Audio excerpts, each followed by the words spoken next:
మూడు పాటలు 4 పాటలు పాడాము.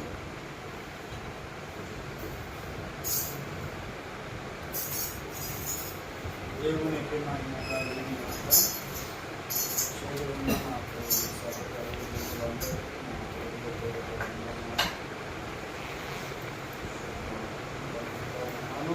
నిమిషాలు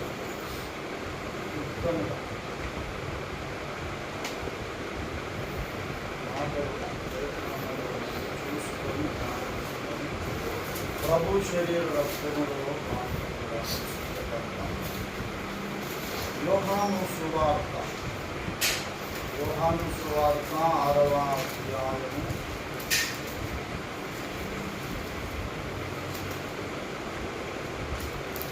53-54 వచనాన్ని చదువుతాను. కావున యేసు ఇట్లను, మీరు మనుష్య కుమారుని శరీరమైతే ఆయన రక్తము త్రాగితేనే కానీ మీలో మీరు జీవము గలవారు కాదు. నా శరీరము తిని నా రక్తము త్రాగువాడే నిత్య జీవము గలవాడు. అంత్య దినమున నేను వానిని లేపుదును. ప్రార్థన చేస్తాను. ప్రేమ కలిగిన మా పరిశుద్ధుడా పరమ తండ్రి, చదవబడిన లేఖన భాగమును మీద విడిచి మాకు పంచపెట్టండి. స్వామిని దాసుని తెలియని వాడు భక్తివాడే మీ కృప చేతని మరుగు చేసుకొని అభిషేకించే మీ స్వరం మాకు వినిపించండి. మా అందరికీ అవసరమైన సందేశం దర్శించండి. సమస్త మహిమ ఘనత ప్రభావములు మీకే ఆరోపిస్తూ యేసునామముననే ప్రార్థించి వేడుచున్నాం తండ్రి. ఆమేన్. దేవుని బిడ్డలారా, మనం చదువుకున్న ఈ లేఖన భాగంలో యేసు ప్రభు వారు చెబుతున్న మాట, మీరు మనుష్య కుమారుని శరీరమును తినాలి, ఆయన రక్తమును త్రాగాలి. తిని త్రాగితేనే కానీ మీలో మీరు జీవము గలవారు కాదు. మనము జీవము కలిగిన వారమై ఉండాలి. జీవము కలిగి ఉండడం అంటే బ్రతికి ఉండడం. ఆధ్యాత్మికంగా బ్రతికి ఉండాలంటే ఆయన శరీరాన్ని తినాలి, ఆయన రక్తము త్రాగాలి. భౌతికంగా జీవించే విషయం చెప్పట్లేదు. భౌతికంగా తిననోడు అందరు బతుకుతూనే ఉంటారు. అయితే స్పిరిచువల్గా మనము ఎప్పుడైతే బాప్తిస్మం పొంది రక్షణలోకి వచ్చామో అప్పటి నుండి ఆధ్యాత్మికంగా మనము బ్రతికి ఉండాలి. మనలో జీవం ఉండాలంటే మనుష్య కుమారుని శరీరాన్ని తినాలి, ఆయన రక్తాన్ని త్రాగాలి అని చెప్పాడు. ఆ తర్వాత ఇంకా ఏమన్నాడు? 54 నా శరీరము తిని నా రక్తము త్రాగువాడే నిత్య జీవము గలవాడు. అంటే ఆయన శరీరము తిని ఆయన రక్తం ఎవరైతే త్రాగుతూ ఉంటారో వారిలో నిత్య జీవం ఉంటుంది. ఇటర్నల్ లైఫ్, నిత్యత్వం అంతా మనం జీవించి ఉండగలుగుతాం. ఇంకో మాట ఏంటంటే అంత్య దినమున నేను వారిని లేపుదు. అంత్య దినము అంటే ఇక్కడ 2వ రాకడ దినాన్ని గురించి మాట్లాడుతుంది. వారిని లేపుతాను అంటే అర్థం ఏంటి? వాడు నిద్రపోతున్నాడు అన్నమాట. భౌతిక నిద్ర సంగతి కాదు. బైబిల్ మరణాన్ని నిద్ర అంది. మనకు తెలుసు, తెస్సలోనిక మొదటి పత్రికలో 4వ అధ్యాయములో 13వ వచనము నుండి క్రిందికి చూస్తే పౌలు చెబుతాడు, సహోదరులారా, నిరీక్షణ లేని ఇతరుల వలె మీరు దుఃఖపడకుండా నిమిత్తం నిద్రించుతున్న వారిని గురించి మీకు తెలియకుండా మాకు ఇష్టము లేదు. యేసు మృతి పొంది తిరిగి లేచనని మనము నమ్మిన ఎడల అదే ప్రకారము యేసునందు నిద్రించిన వారిని దేవుడు ఆయనతో కూడా వెంటబెట్టుకొని వచ్చు. నిద్రించిన వారంటే చనిపోయి సమాధులలో ఉన్న భక్తుల సంగతి చెప్తున్నారు.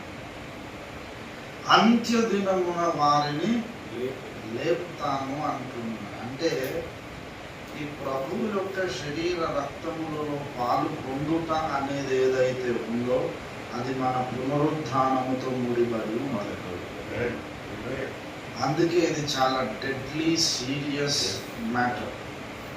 దీన్ని చాలా మంది లైట్ గా తీసుకుంటారు. నెలకు ఒకసారి అని, ఏడాదికి ఒకసారి అని రకరకాలు. ఏడాదికి తీసుకోవాలా, నెలకు ఒకసారి తీసుకోవాలంటే బైబిల్ చాలా స్పష్టంగా చెబుతుంది. మన ఆధ్యాత్మిక తండ్రి ఓఫీరయ్య గారు ప్రభురాత్రి భోజన రహస్యం అనే గ్రంథమే రాశారు.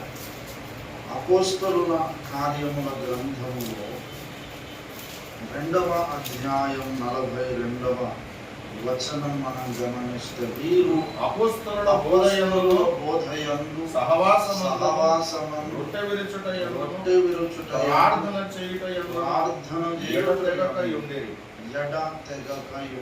ఎడతెగలేదు అంటే కంటిన్యూగా దాంట్లో కొనసాగారు. కంటిన్యూగా కొనసాగారని అన్నారు కాబట్టి ప్రతిరోజు చేశారని ఉంది అన్నారు. ప్రతిరోజు చేయలేదు. ప్రతిరోజు అనే మాట వాళ్ళు ఎందుకు అనుకుంటున్నారు అని అంటే, అదే అధ్యాయంలో కొంచెం మనం ముందు వచనాలు గమనించినట్లయితే 46వ వచనం, మరియు వారు ఏక మనస్సు ప్రతిదినము దేవాలయములో తప్పక కూడుకొనుచు ఇంటింటా రొట్టె విరుచుచు దేవుని స్తుతించుచు ప్రజలందరి వలన దయ పొందిన వారే. దేవుని బిడ్డలారా, అక్కడ చెబుతున్నాడు ప్రతి దినం దేవాలయములో తప్పక కూడా ఇంటింటో రొట్టె విరిచారు. దేవాలయం అంటే ఏ దేవాలయం? యెరూషలేములో ఉన్న దేవాలయం, యూదుల మందిరం. అది ఆ దేవాలయంలో ప్రతిరోజు కూడుతున్నారు, కానీ రొట్టె విరిచేది మాత్రం ఇండ్లలో చేస్తున్నారు, ఇంటింట. మరి దేవాలయంలో తప్పక కూడుకున్నారనే మాట ప్రతిదినము అనే దానికి సంబంధించి, రొట్టె విరుచుట అనే దానికి ఇంటింట అని అర్థం. అయితే దేవాలయంలో తప్పక కూడారు ఎందుకోసం అంటే, అక్కడికి వచ్చే యూదులకు యేసే క్రీస్తు, మీరు సిలువ వేసి చంపిన యేసే క్రీస్తుగా దేవుడు ఆయనను నియమించాడు అని ప్రకటించడానికి, ఆయనే మెస్సయ్యా అనే సువార్త చెప్పడానికి దేవాలయములు యూదుల దగ్గర కూడుతా ఉంది. కానీ దేవాలయములో రొట్టె విలువనివ్వరు. అసలు పౌలు సంఘాన్ని ఎందుకు హింసించాడు? వీళ్ళు ఏదో కొత్త మతం తీసుకొచ్చారు. ఆ వడ్లవాణి కుమారుడు, మరియ కుమారుడు, నజరేతు వారు ఆయనను మెస్సియా అంటారేంటి వీళ్ళు? ఆయన క్రీస్తు కావడానికి వీలు లేదు, ఇది ధర్మశాస్త్రానికి ద్రోహం చేస్తున్నారని పగబట్టి క్రైస్తవులను హింసించాడు, ఎందరినో చంపేశాడు. దేవాలయములో యూదులు రొట్టె విరుచుకుంటాం అంటే అసలు క్రీస్తునే ఒప్పుకోను.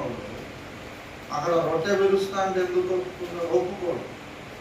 కాబట్టి ప్రతిదినం దేవాలయంలో కూడేదేమో వారికి స్వార్థ చెప్పడానికి, రొట్టె విరిచే కార్యక్రమం ఏమో ఇండ్లల్లో చేసుకున్నారు, ఇంటింట రొట్టె విరుచుకున్నారు. మరి ఇంటింట ప్రతిరోజు చేశారంటే అంత చేయలేదు. దీనికి చక్కని తార్కాణం పౌలు భక్తుడే మాదిరి పురుషుడు. పౌలుతో మనం విభేదించకూడదు. హితబోధకు అపోస్తలుడైన పౌలు భక్తుడు కులబద్ధ. అదొక కీలకమైన వ్యాఖ్యాన సూత్రం.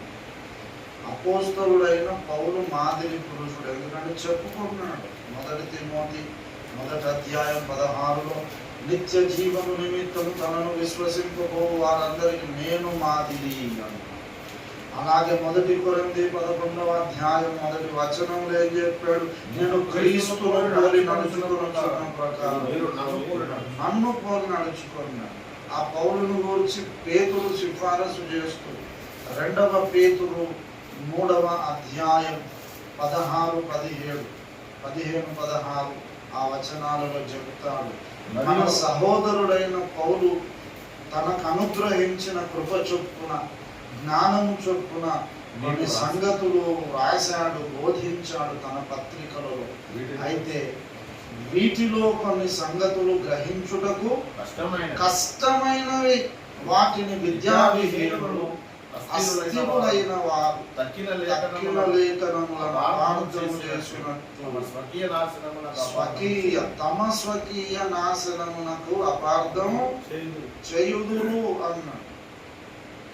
అంటే అపార్థం చేసుకుంటున్నారు, ఫుట్నోట్లో వక్రముగా తిప్పుచున్నారు. ఇప్పుడు పేతురు భక్తుడు కూడా సిఫారసు చేశాడు.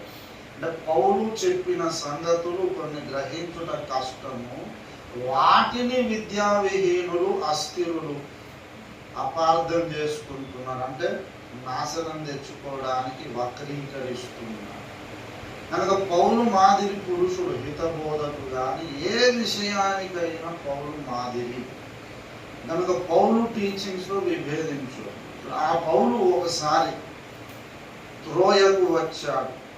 దయచేసి అపోస్తుల కార్యాలు 20వ అధ్యాయం 7వ వచనములో ఆదివారమున 6 కూడా చదివితే క్లారిటీ ఉంటుంది.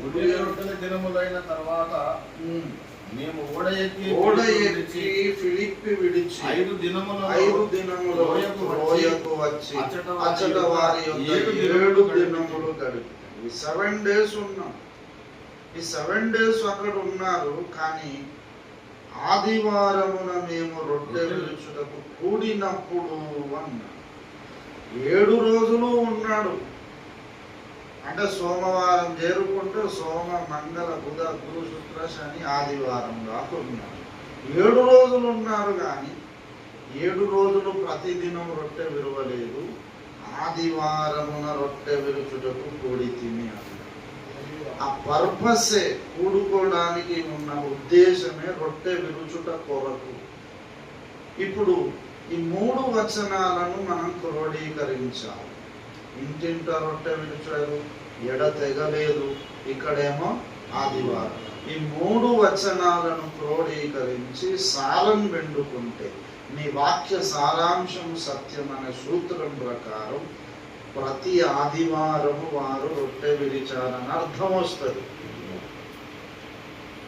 ప్రతి వారం అని ఎక్కడుంది అన్నది ఉంది, సారాంశముగా చెప్పాడు.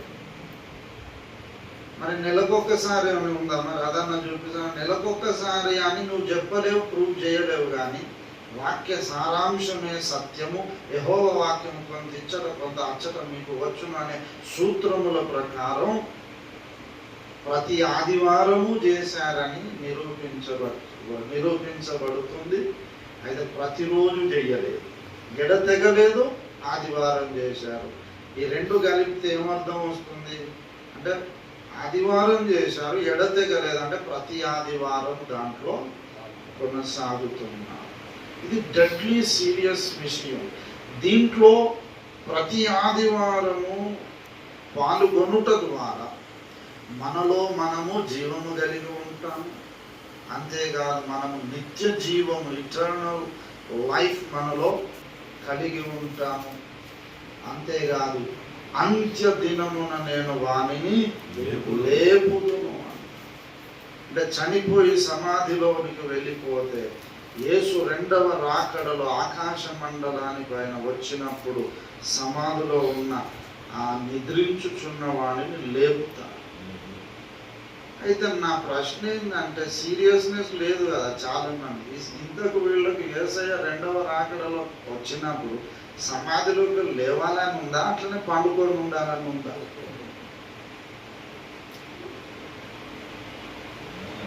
అది పునరుత్థానానికి ముడిపడి ఉన్న విషయం. అంత కీలకమైనది, సీరియస్ విషయాన్ని నిర్లక్ష్యంగా చాలా మంది చేస్తూ ఉన్నారు. దేవుని బిడ్డలారా, యేసు రెండవ రాకడలో ఆయన వచ్చినప్పుడు మనలను లేపుతాడు. అంత్య దినమున నేను వానిని లేపుతాను. ఇంత డెడ్లీ సీరియస్ విషయం జరిగితే, సీరియస్ విషయాలు యేసయ్య జరుగుతూ ఉంటే వాళ్ళు ఏమనుకున్నారట ఒకసారి చూద్దాం. యోహాను 6వ అధ్యాయం 52లో యూదులు ఈయన తన శరీరమును ఎలాగో తిననీయగలడని ఒకరితో ఒకడు వాదించి ఏం చేస్తున్నారు? వీళ్ళు వాదన చేసుకుంటారు. తర్వాత ఏం చేశారు? 60లోకి వచ్చేసరికి ఆయన ఈ మాట విని, ఇది కఠినమైన మాట, ఎవడు వినగలడని చెప్పారు. ఇది కఠినమైన మాట, ఎవడు వినగలడు అంటే అత్యంత డెడ్లీ సీరియస్ విషయాన్ని కఠినమైన మాట ఎవడు వినగలడు అంటే సీరియస్ విషయాలన్నీ కఠినంగానే ఉంటాయి. ఎట్లా తిననిస్తాడు అయ్యా అని కొంచెం వాదన చేశాను. తర్వాత ఇది కఠినమైన మాట, ఎవడు వినగలడు, పాటించే సంగతి తర్వాత వినడమే కష్టం అంటున్నారు. ఆ తర్వాత 66లోకి వచ్చేసరికి అప్పటి నుండి ఆయన శిష్యులు అనేకులు వెనుక తీసి మరెన్నడూ ఆయనను వెంబడించలేదు అట. అడ్రస్ లేకుండా మరెన్నడూ వెంబడించలేదు. ఇక్కడనే మొదలైంది exit ministry. Exit ministry international, దాని యొక్క ఫౌండర్ ప్రెసిడెంట్ ఎవడో తెలియదు కానీ ఇక్కడనే మొదలైంది. యోహాను సువార్త 6:66లో మొదలైందన్నమాట. ఇప్పుడు ఎగ్జిట్ అయిన వాళ్ళు మన దగ్గరికి అంతా అందులో పోయి చేరుతున్నారు. వీళ్ళు స్థాపించిన మినిస్ట్రీ కాదు. ఆల్రెడీ యేసయ్య కాలంలోనే, యేసయ్య బతికుండగానే యేసయ్య శిష్యులలో అనేకులు వెంబడించడం మానేది వెనక తీసిందంటే మరి అందులో లీడర్ ఎవడో అని పేరు చెప్పలేదు. మొత్తానికైతే ఆ మినిస్ట్రీ స్టార్ట్ చేశాడు.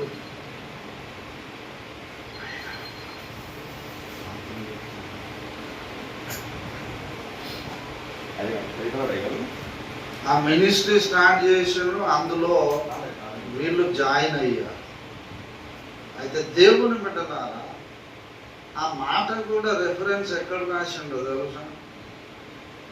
యోహాను 6:66 అంటే 666 వస్తుంది నంబర్. 666 మీద ఆ స్టేట్మెంట్ చేశాడు దేవుడు. అప్పటి నుండి వెనుక తీసి మరి ఎన్నడూ ఆయనను వెంబడించలేదు.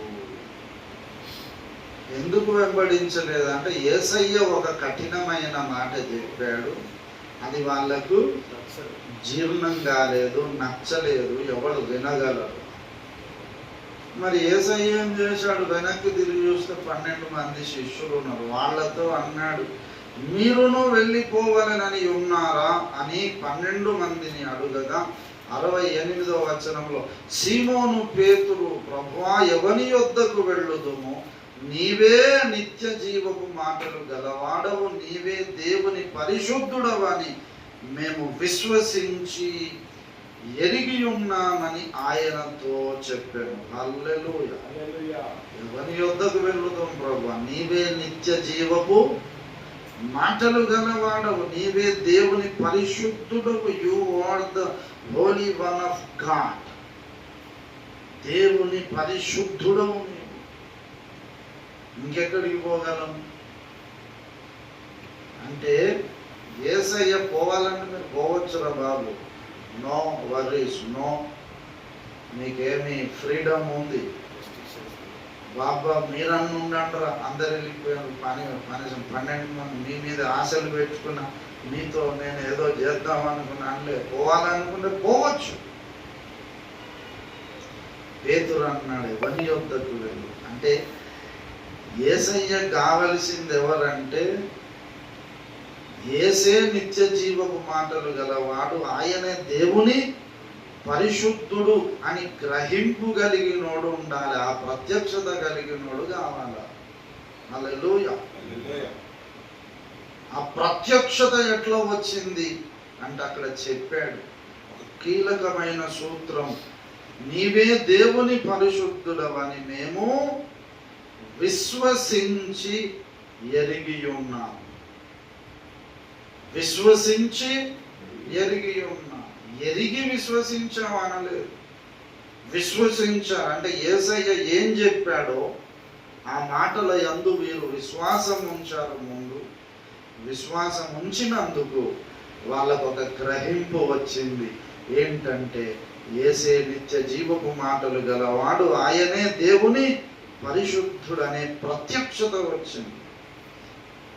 మనుషులు ఏం చేస్తారు, నాకు అర్థమైతే నమ్ముతా అంటారు. ఇప్పుడు దేవుడు అంటారు, నమ్మితే నీకు సంగతి అర్థమవుతుంది, నమ్మితే నీకు స్వస్థత కలుగుతుంది, నమ్మితే నీవు అద్భుతం చూస్తావు, విశ్వసించుట నీ వలన అయితే అది జరుగుతుంది. విశ్వసించువానికి సమస్తము సాధ్యం. విశ్వాసాన్ని ముందు పెట్టాడు. మనోళ్ళకేమో అర్థమైతే నమ్ముతాం సార్, అర్థం కాలే మాకు. అయితే దేవుడు చెప్పే సంగతులు ఉన్నది ఉన్నట్టు విశ్వసించినప్పుడు, అప్పుడు అర్థం కాకపోయినా తర్వాత అయినా ఆ ప్రత్యక్షత నీకు వస్తుంది. నువ్వు నమ్మనప్పుడు నీకు ప్రత్యక్షతలు రావు. పేతురుకు ఆ ప్రత్యక్షత విశ్వసించినందుకు ఆ గ్రహింపు వచ్చింది. విశ్వసించి ఎరిగి ఉన్నా. ఎక్కడికి పోతాం ప్రభు, వెళ్ళిపోండ్రా, నువ్వు గెట్ అవుట్ అంటే కూడా నేను ఎక్కడికి పోలేను ప్రభు అనేటోడుగా అలా. హల్లెలూయా. అయ్యగారు కూడా అంతే, పోతాను ఏమన్నా నా బిడ్డ ఎప్పుడు అన్నా, నేను పోతాను మంచిది బాబు అని చెప్పకుండా పోయిన వాళ్ళు ఉన్నారు, చెప్పి సవాళ్ళు చేసిపోయిన వాళ్ళు ఉన్నారు, మర్యాద చెప్పిపోయిన వాళ్ళు. ఎట్లా చెప్పి ఎట్లా పోయినా ఓకే బాబా నువ్వు వన్నుండు అని అన్నాడు. అది యేసయ్య శైలి. 100% యేసయ్యని పోలినాడు. ఈ పోయినోడు ఏమన్నా అంటే నేను పోయినా పోయి కనీసం ఫోన్ అనే చేయాలి కదా, తప్పిపోయిన గొర్రెను ఏం చేసిండు, వెతికిండు కదా అని ఇవన్నీ మాట్లాడతావు. అసలు నువ్వు తప్పిపోయిన గొర్రెవా, లేకపోతే తప్పించుకొని పోయిన గొర్రెవా, లేక బర్రెవా? అసలు గొర్రె అయితే కదా. బర్రె కూడా ఏం చేస్తుంది చెప్పిండు, ఎత్తు తన కామందును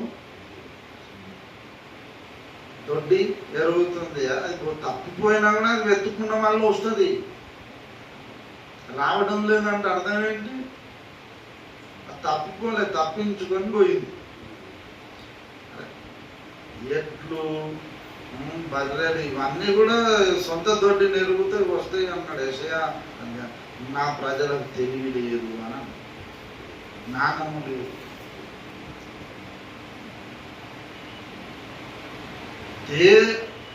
తండ్రి దగ్గరికి ఒకడు వెళ్ళిపోయాడు. మనకు తెలుసు తప్పిపోయిన కుమారుని సంగతి. వాడు దూరం పోతే ఎప్పుడన్నా పట్టించుకున్నాడు తండ్రి? పట్టించుకోలేదు. వానికి బుద్ధి వచ్చి వాడు తిరిగి వచ్చినప్పుడు పరిగెత్తి కౌగలించుకున్నాడు. మరి అంతకుముందు ఎందుకు పోలే? ప్రేమ లేదంటే ప్రేమ ఉంది. కానీ ఇక్కడ పాయింట్ ఏంటంటే తండ్రితో లేక ఒక పాస్టర్తో, ఒక కాపరితో, ఒక దైవజనునితో ఆ రిలేషన్షిప్, పాస్టర్ అండ్ ఏమంటారు బిలీవర్, పాస్టర్ బిలీవర్, కాపరి గొర్రెలు, తండ్రి కుమారులు, ఈ యొక్క రిలేషన్షిప్ మెయింటైన్ కావాలంటే మెయింటైన్ చేసుకునే బాధ్యత గొర్రెల మీదనే ఉంటుంది, పిల్లల మీదనే ఉంటుంది. అది లెసన్. వాడు తెగదెంపులు చేసుకొని పోతే పట్టించుకోలేదు. కానీ వాడు మళ్ళీ తిరిగి వస్తే స్వీకరించాడు. నా గొర్రెలు నా స్వరం వినును. కాపరి ఎట్టుపోతే అటు గొర్రెలు నా గొర్రెలు నన్ను వెంబడి. ఈ బాధ్యత మనది. మా పాస్టర్ అసలు ఒక్కసారి కూడా విజిటింగ్ చేయడు, ఒక్కసారి కూడా ఫోన్ చేయడు. ఆయన చేయడు బాయ్, నువ్వు చెయ్యి, నువ్వే చేయాలి. అది మన మీద ఉంటుంది, ఆయన మీద కాదు. అయ్యగారిని ఒకసారి ఎవరు అడిగారట, అమ్మగారు ఉన్నప్పుడు అక్కతో, అమ్మ అయ్యగారు ఈ మధ్య అసలు చాలా కాలం మా ఇంటికి విజిటింగ్కి వస్తూనే లేడు అంటే అక్క చెప్పి, ఆయన మా ఇంటికే వస్తలేడు అమ్మ మీ ఇంటికి. ఆయన సేవలో ఫుల్ బిజీ ఉండి తిరుగుతా అంటే మా ఇంటికి వస్తలేడు అని అలిగి నువ్వు చర్చ్ మానేస్తే ఎవరికి నష్టం? అయితే దేవుడు ఎట్లా పెట్టిండంటే తండ్రి కుమారుడు, మన స్పిరిచువల్ ఫాదర్తో మన రిలేషన్ నిలబడాలంటే అది మెయింటైన్ చేసుకునే బాధ్యత పిల్లల మీదనే ఉన్నది, తండ్రి మీద కాదు. ఉన్నంతసేపు ఓకే బెట్ట అంటాడు, ప్రేమిస్తాడు, వాక్యం చెప్తాడు, అన్ని విధాలు బలపడతాడు. నువ్వు దూరం పోతే పట్టించుకోడు. అట్లనే తప్పిపోయిన కుమారుడు, గొర్రెలు ఏం చేయాలి? నా స్వరం వింటే నన్ను వెంబడిస్తే వెంబడించాలి. వెంబడించడం మానేసిండంటే అర్థం ఏంటి? నీ కాపరిత్వాన్ని నేను యాక్సెప్ట్ చేస్తలేనని అన్యాపదేశంగా చెబుతున్నాడు. అది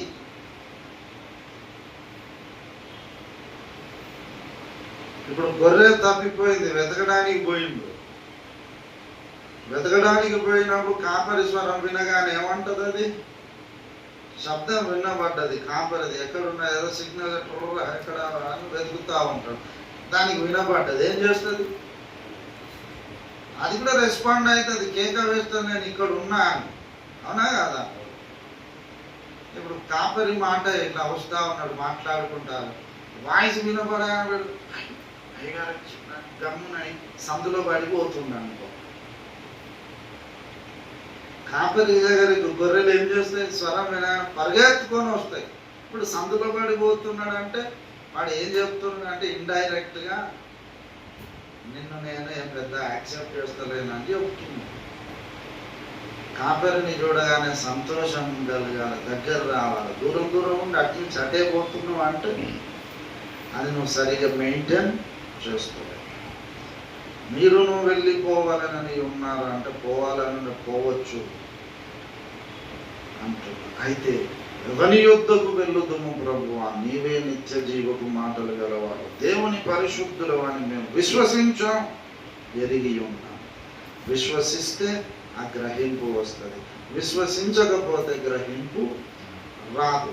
అయితే నీకు అర్థమైనా కాకపోయినా నమ్ము. దేవుడు చెప్పిన ప్రతి మాట నీకు అర్థం కాలేదా? నమ్మి ఉండు. అట్లనే ఒక టైం వస్తుంది నీకు అర్థమయ్యే టైం. కొన్నిసార్లు కొన్ని విషయాలు తొందరగా అర్థం కాదు, కొన్నిటికి నెలలు పట్టవచ్చు, సంవత్సరాలు పట్టవచ్చు. అంటే మనకు ఆ మెచ్యూరిటీ వచ్చినప్పుడు దేవుడు బయలుపరచడు. అంతేగాని ఇది కఠినమైన మాట, ఎవడు వినగలడు, ఎలాగ తిననిస్తాడు, వీళ్ళు ఏమంటారు డిస్కస్లు చేసుకొని వీళ్ళు మాట్లాడుకొని ఎట్లా తిననిస్తాడో సింపుల్, పోయి ఆయననే అడుగుతా అయిపోయా. ముందటనే ఉన్నాడు కదా, అడగాలి. బోధకుడా యేసయ్యా నువ్వు చెప్పినావు నీ శరీరాన్ని తినాలంటున్నావు బ్రహ్మ, ఎట్లా తిననిస్తావు మాకు అర్థం కాలేదు అంటే చెప్పేవాడు. లేకపోతే ఉండండి టైం వచ్చినట్టు చెప్తాను, ఏదో ఒకటి వీళ్ళు డిస్కస్ చేసుకొని ఆయన దాకా చెప్పకుండా తర్వాత కఠినమైన మాట ఎవడు వినగలరని ఎవడు అన్నాడు అన్నమాట. అంటే కరెక్ట్ వీడే లీడర్ అని కరెక్ట్ మాట్లాడుతుంటే వీడే మనకు లీడర్ అనుకున్నాడు, వాడిని లీడర్ చేసిండ్రు, ఎగ్జిట్ అయ్యి. అట్లాంటి భ్రష్టుల పేర్లు బైబిల్లో ఉండొద్దని దేవుడు ఆ పేరు కూడా చెప్పాడు. హల్లెలూయా. భ్రష్టునికి ఏ పేరు ఉంటే మనకెందుకు? ఎగ్జిట్ అయిపోయింది యేసయ్య దగ్గర. దేవుని వింటున్నారా? అదే పాలసీ ఈనాడు రంజిత్ ఫిరయ్య గారు పాటిస్తున్నారు. దేవుడు ఈయన నోట్లో సత్యం పెట్టాడు, వాక్యం పెట్టాడని గ్రహించి ఇది పరిశుద్ధాత్మ స్వరం అని గుర్తించి నమ్మితే నీకు ఆ ప్రత్యక్షతలు దొరుకుతాయి. మనం నమ్మకుండా వింటే కూడా ఎంత వివరం చెప్పినా బుర్రకి ఎక్కదు. వీళ్ళకి ఎక్కలేదు, నమ్మలేదు, అందుకే ఎగ్జిట్ అయిపోయింది. కఠినమైన మాట దేవుడు చెప్పినప్పుడు నీకు అర్థం కాకుండా జస్ట్ నాకు ఉండు, ఓపిక పట్టు, టైం వచ్చినప్పుడు చెప్తాడు, లేదా అడుగు, లేదా ఓపికగా ఫాలోగా, ఒక టైం వస్తుంది, అర్థమవుతుంది. ఒక టైం వచ్చింది. మత్తయి సువార్త 26:26లో పస్కా పండుగ రోజు ఆయన శిలువకు అప్పగింపబడక ముందు రాత్రి శిష్యులతో కలిసి పస్కా భుజిస్తూ ఒక రొట్టెను ఎత్తి పట్టుకున్నాడు.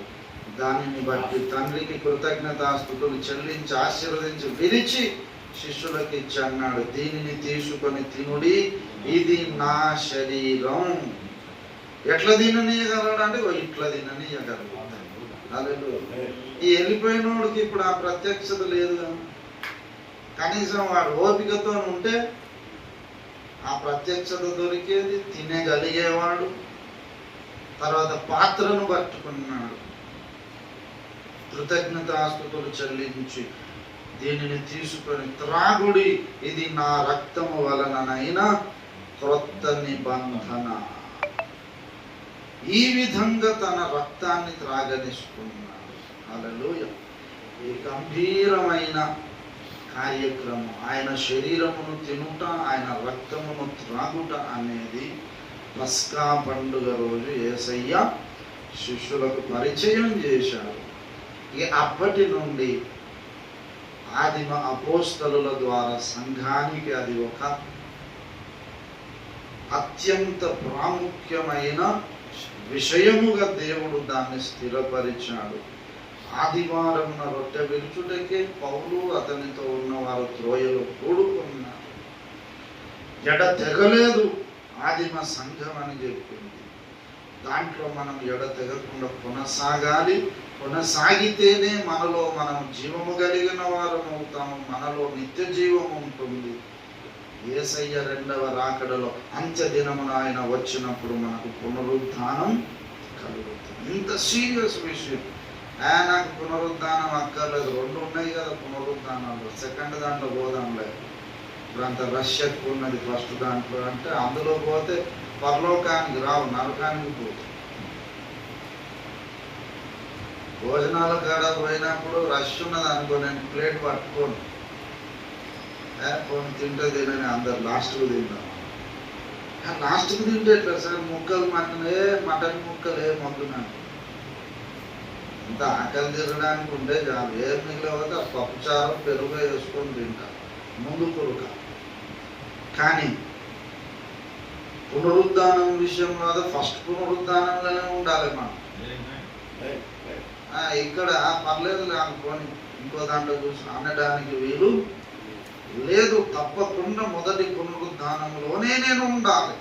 దాని కొరకే పౌలు సమస్తమును నష్టపరుచుకొని పెంటతో సమానంగా ఎంచుకున్నాడు. అది చాలా ప్రాముఖ్యం. అది భక్తుల పునరుద్ధానం. ఈ భక్తుల పునరుద్ధానములో ఆయన వారిని లేపుతాడు రెండవ రాకడలో. ఆ తర్వాత కూడా లేచేది ఉంటుంది కానీ ప్రయోజనం లేదు, వాళ్ళందరూ నరకానికి పోతారు. అంటే యేసు రెండవ రాకడలో మొదటి పునరుద్ధానం అని ఏదైతే బైబిల్ చెప్తుందో దాంట్లో మనకు పాలు పంపులు కావాలంటే ప్రభువు యొక్క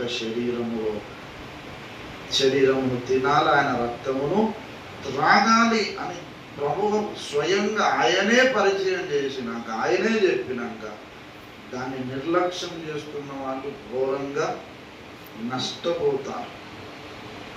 మరి ఎత్తబడకపోవచ్చు, ఒకవేళ ఎత్తబడినా కూడా న్యాయపీఠం ముందుకు పోయినాక ఘోరంగా నష్టపోతారు.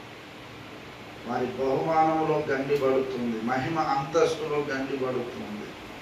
వారికి దేవుడు ఇద్దామన్న హోదాలోకి రాలేరు, సామాన్యులుగా ఉండిపోతారు.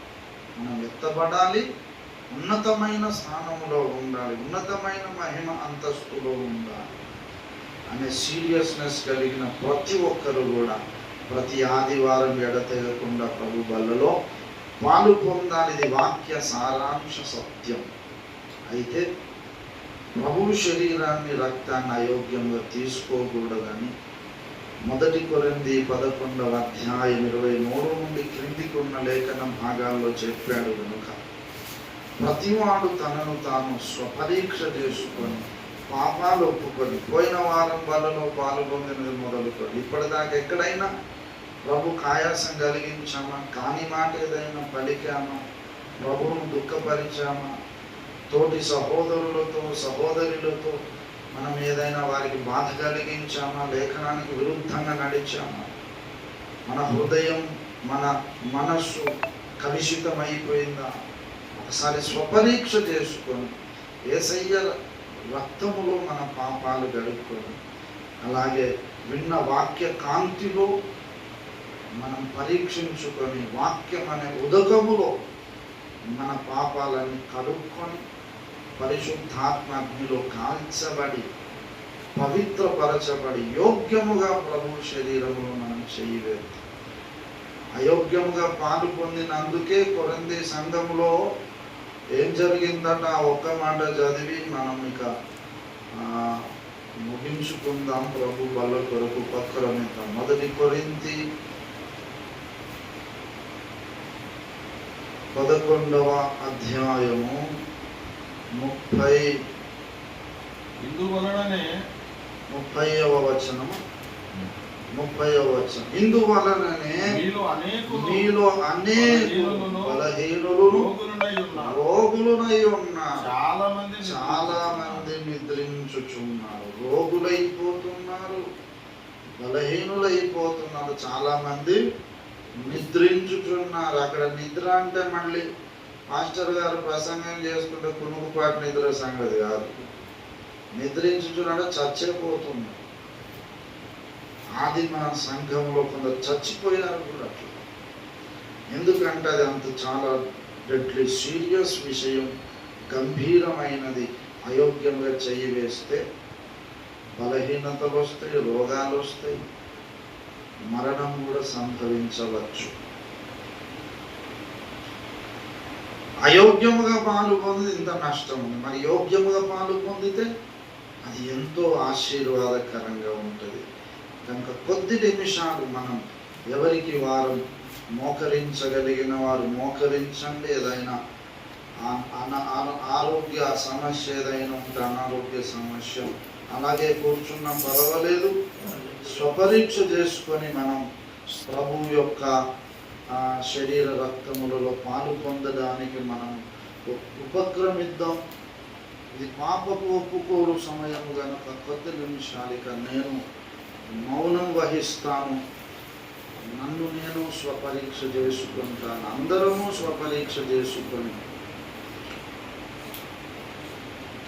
అత్యంత గంభీరమైన మనకు నిత్య జీవమును కలుగజేసే, మనలో మనము జీవము కలిగి ఉండున్నట్లుగా యేసు రాకడలో మనకు పునరుత్థానంతో ముడిపడి ఉన్న ఈ ప్రభురాత్రి భోజన సంస్కారంలో యోగ్యముగా పాలు పొందుదాం. ఈ సమయాన్ని అందరం సద్వినియోగం చేసుకుందాం.